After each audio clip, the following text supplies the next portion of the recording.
खालसा या अकाल। श्री गुरु ग्रंथ साहब की हजूरी च बैठे साध संगत जीओ, आओ फतेह की सांझ पाइए। और हुणे कीर्तन हो रहा सी, पहला शब्द सरवण कीता आपां राजन के राजा महाराजन के महाराजा। फिर जिहड़े साडे कीर्तन जथे दे मेन साडे शख्सियत सत्कारयोग सी, उन्होंने कहा भी दिल्ली दे तख्त ते बैठे नूं इह पता लग जे अज सिख नाम जप रहे आ। सो फतेह दी सांझ पाइए उस जज्बे चों, उसे जनून चों जो साडे गुरुआं ने साडे अंदर पैदा किया। बोले सो निहाल।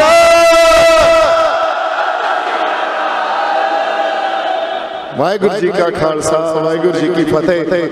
कुछ गल्लां देखो, गल प्रबंधकां नूं सारे सत्कारयोग साडे मैंबर साहबान प्रधान साहब बैठे आ, इन्हां नूं एक बेनती है, असीं छोटे आ तुहाडे तो, साडी कोई औकात नहीं है, साडी कोई हस्ती नहीं है, पर गल कौम आपदी जैनोसाइड दी कर रही होवे, नस्ल कुशी दी कर रही होवे, ते उत्थे मसले असीं 2 लाख 4 लाख 10 लाख ये चक्के फिरिए, ये गल जचदी नहीं।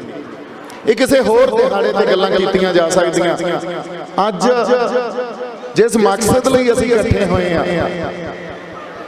जिस दर्द नूं असीं महसूस कर रहे हैं, जिथे साडे नाल अज तो 35-37 साल पहला वापरी हुई एक घटना ने सारी कौम नूं अज तक सानू हलूण दा अंदर ताई। ये वापरी क्यों गल, कौमां ते गल्लां क्यों वापरदियां, कोई आम घटना थोड़ी सी। साडियां धीआं भैणां दी बेपत्ती करनी, साडियां मावां नूं साडे प्योआं गलां च ठहर पा के, कोई आम गल थोड़ी सी। असीं किस मकसद लई इकट्ठे होए? वो जिहड़ी घटना वापरी वो इन्नी दुखदाई सी कि साडे तां रूहां अंदर तक झंझोड़ियां जाणियां चाहिदियां। किसे कोले वो दर्द किवें भुल सकदे हां असीं साडे नाल जो वापरिया। बौद्धिक पद्धर ते गुरु साहब तो नतमस्तक हो के आशीर्वाद लैके असीं कदे कोई गल ही नहीं कीती, कौम ने गल ही नहीं समझी। साडे नाल वादे करते रहे, तुहानूं नौकरियां दे दांगे, तुहानूं मुआवजा दे दांगे। ये नौकरियां मुआवजा चाहिदा कौम नूं? कौम चाहे तां इत्थे सियाणे दीयां कंधां किहड़ा दिल्ली दे इर्द गिर्द ना खड़ी करते। आ किसान अंदोलन उठिया सी, की कीता कौम ने उत्थे? किसे चीज दी तोड़, किसे चीज दी घाट गुरु ने आउण दित्ती? किवें दिल्ली दे सिंह खड़ के पंजाब हरियाणा सब पासियों किवें डटे, किस लई? आपदे हक लैण खड़। यही लड़ाई किते सन 84 चों 80 चों उस वेलों विढ़ी गई सी। ये नस्ल कुशी साडे नाल पहली बारी नहीं होई, 1947 च असीं नस्ल कुशी भोगी आ। उस वेले नस्ल कुशी नूं इह कह के साडे तो पासे कर दित्ता गया भी ओह तां मुसलमानां ने कीता सी, ते जिहड़ी उधर होई उन्होंने ये कहता भी उधर हिंदुस्तान वाले ने कीता सी। उस वेले साडी कौम ने एक नस्ल कुशी असीं एक्सपीरियंस कीती, असीं उस नस्ल कुशी दे दौर चों गुजरे, वो किसे दे नज़र नहीं आई। वो तां 47 दे दंगियां दे नां ते मशहूर आ।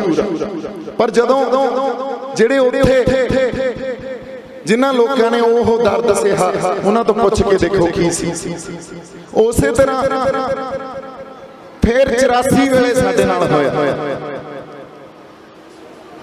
और ये पहली बारी साडे नाल नहीं होया।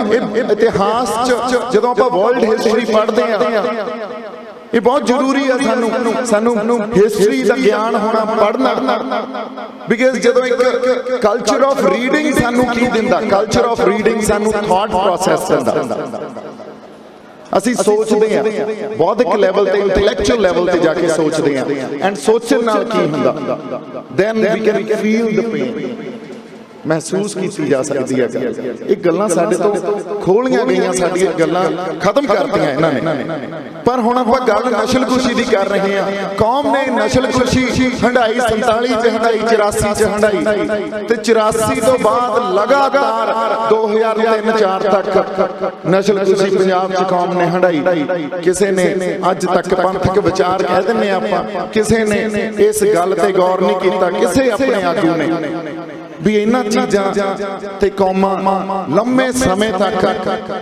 विचारां करदियां रहिंदियां भी साडे नाल वापरिया क्या ये साडे नाल 18वीं सदी च भी वापरिया सी जिन्हों असीं वड्डा घल्लूघारा ते छोटा घल्लूघारा कह दिंदे आ वो भी तां नस्लकुशी सी जदों इक्के दिन च अब्दाली ने अद्धी कौम खत्म करती सी पर उस वेले सिखां च किसी तरह दा कोई कन्फ्यूजन नहीं सी किसी तरह का शक नहीं सी क्योंकि वो ये कहते सी मुसलमान भी ये साडे दुश्मन आ इन्हां नूं असीं खत्म करना है काफर आ ते साडे वालिआं नूं साडे जरनैलां नूं ते सिखां नूं ये पता सी भी ये सानूं खत्म करना चाहुंदे आ ते असीं आपदे आप नूं बचा के रखना क्यों जिद्दे गुरु नानक साहब ने 550 वरा पहला एक मकार वाता सी थोड़ा बचाउण दा सिलसिला ते लड़न दा सिलसिला तो उदों ही शुरू हो गया सी इस दुनिया नाल इत्थे आए होए या उन्हां प्रचलित धारावां नाल जिहड़ियां समय समय तो मनुखता दे उल्ट भुगतदियां इहो जी कौम साजी गई जिहड़ी कहंदी आ मानस की जात सभे इको पहचान बो जिहड़ी कहंदी आ अवल अल्लाह नूर पाया कुदरत दे सब बंदे एक नूर से का सब जाके उपजा कौम भले कौम मंदे जिहड़ी कौम हमेशा मजलूमां दी रखिया ते जुर्माने दी भखिया करदी रही कदे आपदी खातर नहीं लड़े जिहड़ी कौम तुसीं इतिहास पढ़ लो साडे इतिहास च कोई इन्ना भी नुक्स कढ देण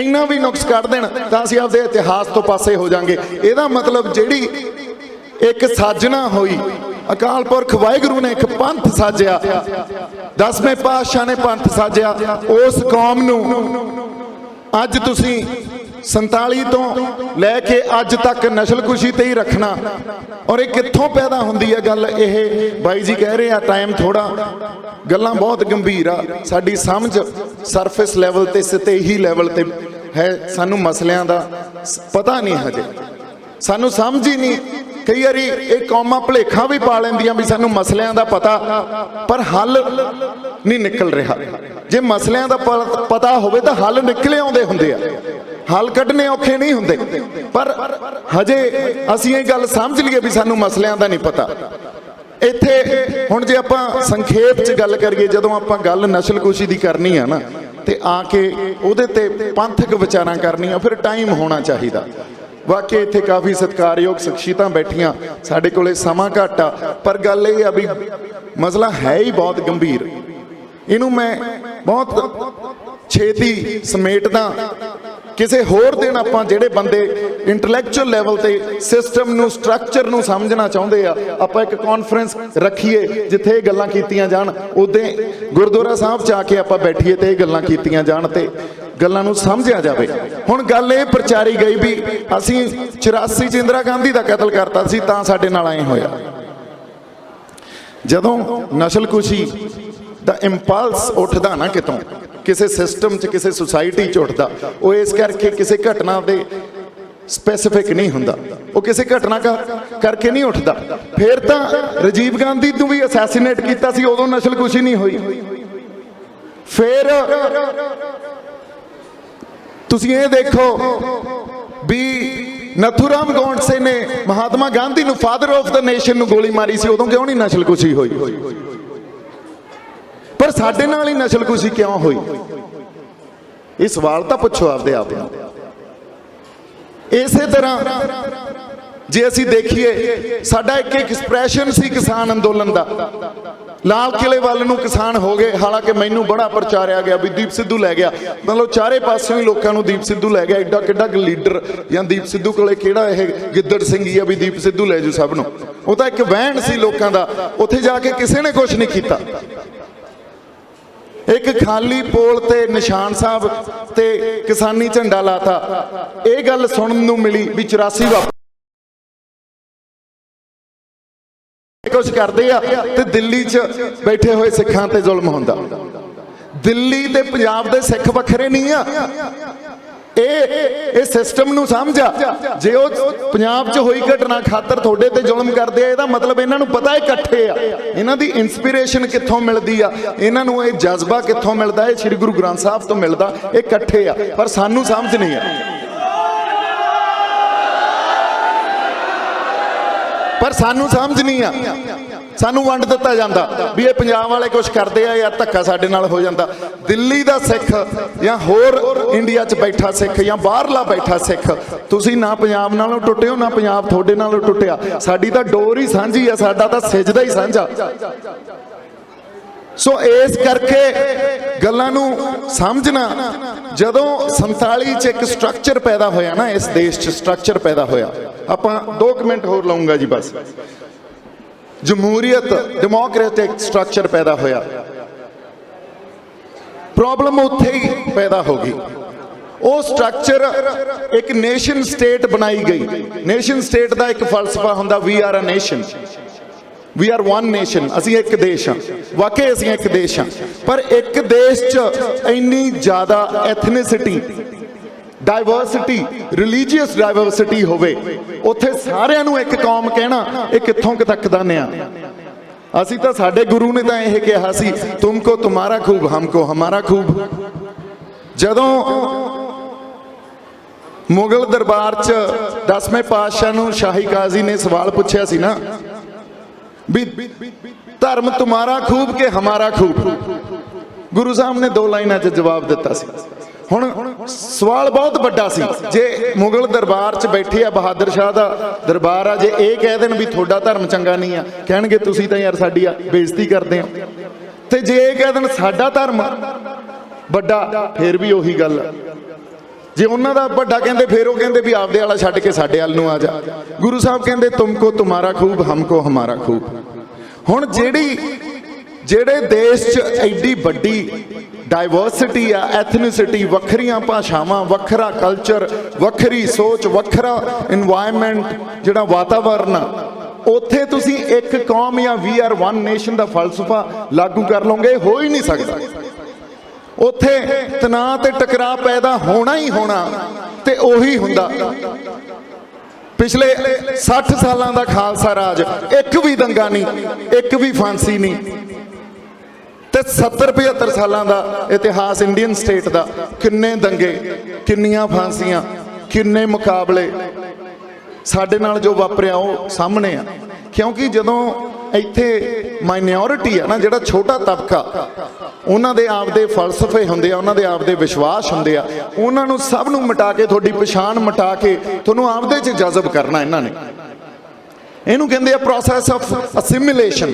जे तुसीं असिमिलेट हो गए तो ठीक आ, फिर तुहाडी परिभाषा भी सिख कौन हुंदा वो ये घड़त के सानूं नहीं पता असीं कौन आ, साडी परिभाषा सानूं डिफाइन भी ये करनगे। ते जेड़ा असिमिलेट नहीं हुंदा उहनूं एलिमिनेट करदे आ। एक हैंड इन हैंड दोने थां ते इकट्ठे चलदियां ये गल्लां। एक पासे जिहड़ा बंदा अगे अट के खड़ जांदा भी मैं आपदी पछाण आपदे गुरु तो पासे नहीं होना, मैं गुरु नूं पिठ नहीं दिखाउणी, उहनूं एलिमिनेट कर देणगे। इकट्ठा चलदा वरतारा दोने, process of assimilation and elimination. Now अगली गल जिहड़ी समझण वाली आ, डेमोक्रेटाइजेशन की हुंदी है। जदों एडी वड्डी डाइवर्सिटी होवे, व्यापकता होवे, ते उत्थे हर माइनॉरिटी भी उत्थे रहिंदे होए सुरक्षित फील करे, उहदे ते कोई खतरा ना होवे। एक पासे हाई कोर्ट ते साडा लॉ दा इंस्टीट्यूट आ, उहदे ते भगवा झंडा चढ़ा दिता जांदा, कोई फर्क नहीं पैंदा। निशान साहब आपां लै जाने आ तो थोड़ी नस्लकुशी हो जानी है। ਇਹਦਾ ਮਤਲਬ ਇਹ ਸਟਰਕਚਰਲ ਡਿਫਾਲਟ ਆ। ਕਈ ਵਾਰੀ ਹਾਕਮ ਜਮਾਤ ਨੂੰ ਵੀ ਨਹੀਂ ਪਤਾ ਹੁੰਦਾ, ਉਹਨਾਂ ਨੂੰ ਵੀ ਲੱਗਦਾ ਯਾਰ ਸਾਡੀ ਪਾਰਟੀ ਤਾਂ ਬੜੀ ਨਿਰਪੱਖ ਆ, ਪਰ ਜੇ ਨਿਰਪੱਖ ਆ ਰਾਜ ਬਦਲ ਜਾਂਦਾ ਸਾਨੂੰ ਪਤਾ ਲੱਗ ਜਾਂਦਾ, ਪਿੱਛੇ ਪਈ ਮਾਨਸਿਕਤਾ ਨਹੀਂ ਬਦਲਦੀ। ਇਸੇ ਕਰਕੇ ਕਈ ਵਾਰੀ ਆਪਾਂ ਰਾਜ ਬਦਲ ਕਰਕੇ ਕਹਿ ਦਾਂਗੇ ਵੀ ਹੁਣ ਹਾਲਾਤ ਬਦਲ ਜਾਣਗੇ, ਹਾਲਾਤ ਫੇਰ ਉਵੇਂ ਦੇ ਉਵੇਂ ਰਹਿੰਦੇ ਆ, ਹਾਲਾਤ ਨਹੀਂ ਬਦਲਦੇ। ਸੋ ਇਹ ਸਟਰਕਚਰਲ ਡਿਫਾਲਟ ਆ ਜਿਹੜਾ ਨਸਲਕੁਸ਼ੀ। ਤੇ 2 ਮਿੰਟ ਹੋਰ ਆ ਜੀ, ਇਹ ਇੱਕ ਸਰਕਲ ਆ, ਇਹ ਯਹੂਦੀਆਂ ਨਾਲ ਵੀ ਵਾਪਰਿਆ ਸੀ, ਉਹਨਾਂ ਦੀ ਵੀ ਨਸਲਕੁਸ਼ੀ ਹੋਈ ਸੀ। ਉਹਨਾਂ ਨੇ ਇਹ ਗੱਲ ਸਮਝ ਲਈ ਵੀ ਹੁਣ ਅਸੀਂ ਇਸ ਇੱਕ ਸਰਕਲ ਦਾ ਜਦੋਂ ਇੱਕ ਲੂਪ ਆਊਗਾ ਨਾ ਉਹਦੇ ਤੋਂ escape ਕਰਨਾ, ਅੱਗੇ ਆਉਣ ਵਾਲੇ ਸਮੇਂ 'ਚ ਅਸੀਂ ਆਪਦੀ ਕੌਮ ਦੀ ਨਸਲਕੁਸ਼ੀ ਨਹੀਂ ਕਰਾਉਣੀ। ਪਰ ਸਾਡਾ ਕੋਈ ਬੰਦਾ ਨਹੀਂ ਸਮਝ ਸਕੇ। ਅਸੀਂ 47 'ਚ ਨਹੀਂ ਸਮਝਿਆ, ਅਸੀਂ 84 'ਚ ਨਹੀਂ ਸਮਝਿਆ, ਅਸੀਂ 92 ਤੋਂ 2003 ਤੱਕ ਨਹੀਂ ਸਮਝਿਆ। ਉਹ ਸਰਕਲ 'ਚ ਅੱਜ ਵੀ ਅਸੀਂ ਉੱਥੇ ਹੀ ਬੈਠੇ ਹਾਂ। ਅੱਜ ਵੀ ਅਸੀਂ ਇਹ ਕਹਿ ਰਹੇ ਹਾਂ ਵੀ ਆਪਦਾ ਐਕਸਪ੍ਰੈਸ਼ਨ ਨਾ ਕਰੋ ਯਾਰ, ਸਾਡੇ ਬੰਦਿਆਂ ਨੂੰ ਮਾਰ ਦੇਣਗੇ। ਜੇ ਤੁਹਾਡੇ 'ਚ ਇੰਨੀ ਇਨਸਿਕਿਉਰਿਟੀ ਰੱਖ ਕੇ ਤੁਸੀਂ ਕਿਤੇ ਜਿਉਂ ਰਹੇ ਹੋ ਤਾਂ ਤੁਸੀਂ ਫਰਸਟ ਗ੍ਰੇਡ ਸਿਟੀਜ਼ਨ ਆਪਦੇ ਆਪ ਨੂੰ ਮੰਨ ਸਕਦੇ ਹੋ? ਕੋਈ ਹੋਰ ਕੌਮ ਇਹ ਗੱਲ ਕਹਿ ਰਹੀ ਹੈ ਇੱਥੇ ਵੀ ਉਹ ਆਪਦਾ ਐਕਸਪ੍ਰੈਸ਼ਨ ਨਾ ਕਰੇ ਤੇ ਉਹਨਾਂ ਦੀ ਨਸਲਕੁਸ਼ੀ ਹੋ ਜੂਗੀ? ਸੋ ਇਹ ਗੁਲਾਮੀ ਦੀਆਂ ਨਿਸ਼ਾਨੀਆਂ ਹੁੰਦੀਆਂ। ਹਾਂਜੀ, ਜਿਹੜੀ ਅਸੀਂ ਅੱਜ ਮਹਿਸੂਸ ਕਰ ਰਹੇ ਹਾਂ ਤੇ ਜਿਹੜੀ ਡੈਮੋਕ੍ਰੇਟਾਈਜੇਸ਼ਨ ਆ ਜਾਂ ਡੈਮੋਕ੍ਰੇਸੀ ਆ, ਉਹ ਹਮੇਸ਼ਾ ਆਪਦੀ ਮਾਈਨੋਰਿਟੀ ਨੂੰ ਸੁਰੱਖਿਅਤ ਮਹਿਸੂਸ ਕਰਾਉਂਦੀ ਆ। ਸੋ ਗੱਲ ਇੱਥੇ ਆਰਥਿਕ ਨਹੀਂ ਆ, ਗੱਲ ਮੁਆਵਜ਼ੇ ਲੈਣ ਦੀ ਨਹੀਂ ਆ, ਗੱਲ ਸਾਡੀ ਪਛਾਣ ਦੀ, ਸਾਡੇ ਫਲਸਫੇ ਦੀ ਤੇ ਸਾਡੇ ਗੁਰੂ ਦੀ ਆ। ਜੇ ਗੁਰੂ ਨੂੰ ਪਿੱਠ ਵਿਖਾਉਣੀ ਆ ਤਾਂ ਤੁਸੀਂ ਬਾਈ ਜੀ ਅਸਿਮੀਲੇਟ ਹੋ ਜਾਓ, ਕੋਈ ਚੱਕਰ ਨਹੀਂ। ਪਰ ਜੇ ਗੁਰੂ ਵਾਲੇ ਬਣ ਕੇ ਰਹਿਣਾ, ਜਿਹਨੇ ਸਰਦਾਰੀਆਂ ਪਾਤਸ਼ਾਹੀਆਂ ਦੇ ਹੀ ਦੇਣੀਆਂ, ਉਹ ਟਾਈਮ ਦੀ ਗੱਲ ਹੁੰਦੀ ਆ।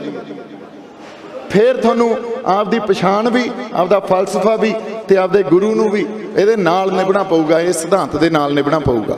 ਸੋ ਆਪਾਂ ਗੱਲ ਉਹ ਸਰਕਲ ਦੀ ਕਰ ਰਹੇ ਸੀ। ਉਹ ਸਰਕਲ ਆਉਂਦਾ, ਉਹਦਾ ਉਸ ਲੂਪ ਚੋਂ escape ਕਰਨਾ ਕੌਮ ਦੇ ਲੀਡਰਾਂ ਦੀ ਡਿਊਟੀ ਹੁੰਦੀ ਆ। ਉਹਨੂੰ ਜੇ ਅਸੀਂ ਆਈਡੈਂਟੀਫਾਈ ਨਹੀਂ ਕਰਾਂਗੇ, ਸਾਡੇ ਨਾਲ ਇਹ ਗੱਲਾਂ ਫੇਰ ਵਾਪਰਦੀਆਂ ਰਹਿਣੀਆਂ।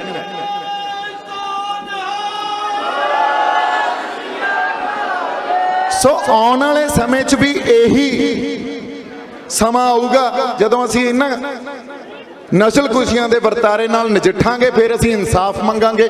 ਉਦੋਂ ਪਹਿਲਾਂ ਸਾਡੇ ਕੌਮੀ ਲੀਡਰਾਂ ਨੂੰ ਬੇਨਤੀ ਆ ਵੀ ਇਸ ਸਰਕਲ 'ਚੋਂ ਉਹ ਲੂਪ ਦੀ ਅਸੀਂ ਪਛਾਣ ਕਰੀਏ ਤੇ ਉੱਥੋਂ ਨਿਕਲੀਏ ਤੇ ਕੌਮਾਂ ਤੇ ਆਉਣ ਵਾਲੇ ਸਮੇਂ ਤੇ ਕੋਈ ਨਸਲਕੁਸ਼ੀ ਨਾ ਹੋਵੇ। ਪਰ ਅੱਜ ਜਿੱਥੇ ਅਸੀਂ ਖੜੇ ਹਾਂ, ਸਮਾਂ ਭਿਆਨਕ ਆ। ਉਹ ਬੀਜੇਪੀ ਸਰਕਾਰ, ਮੋਦੀ, ਅਮਿਤ ਸ਼ਾਹ ਇਹ ਉਸੇ ਕੜੀ ਨੂੰ ਦੁਹਰਾ ਰਹੇ ਆ ਜਦੋਂ ਇੰਦਰਾ ਸੀ ਤੇ ਉਹਨੇ ਉਸ ਕੜੀ ਨੂੰ ਸਾਡੇ ਤੇ ਲਾਗੂ ਕੀਤਾ ਸੀ। ਉਹੀ ਸਮਾਂ ਵਾਪਸ ਆ ਰਿਹਾ। ਚੁਕੰਨੇ ਰਹੋ, ਪੰਥਕ ਵਿਚਾਰਾਂ ਨੂੰ ਇੱਕ ਹੋ ਕੇ ਇਹ ਕਰੋ ਤੇ ਆਪਾਂ ਇਹਨਾਂ ਵਰਤਾਰਿਆਂ ਚੋਂ ਨਿਕਲ ਸਕੀਏ, ਆਉਣ ਵਾਲੇ ਸਮਿਆਂ 'ਚ ਆਪਦੇ ਨੁਕਸਾਨ ਨੂੰ ਬਚਾ ਸਕੀਏ। ਮੇਰੇ ਵੱਲੋਂ ਬਹੁਤ ਸਾਰਾ ਪਿਆਰ ਤੇ ਸਤਿਕਾਰ। ਜਿਉਂਦੇ ਵਸਦੇ ਰਹੋ। ਵਾਹਿਗੁਰੂ ਜੀ ਕਾ ਖਾਲਸਾ, ਵਾਹਿਗੁਰੂ ਜੀ ਕੀ ਫਤਿਹ।